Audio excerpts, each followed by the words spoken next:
So I just pressure hosed the entire boat. I got her a spick and span. See this? A little more oil.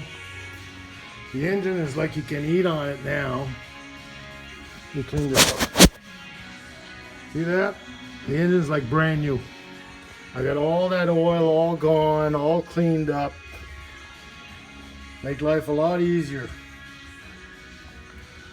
Fuck, you couldn't even see fuck all before. So anyway,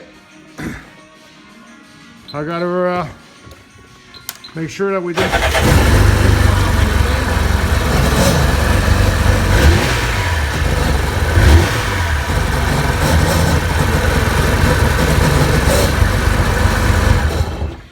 So I did tight this bolt off.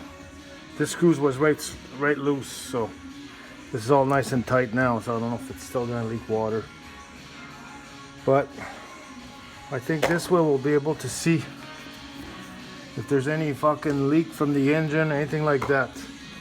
Right now, man, she's fucking mint. All right.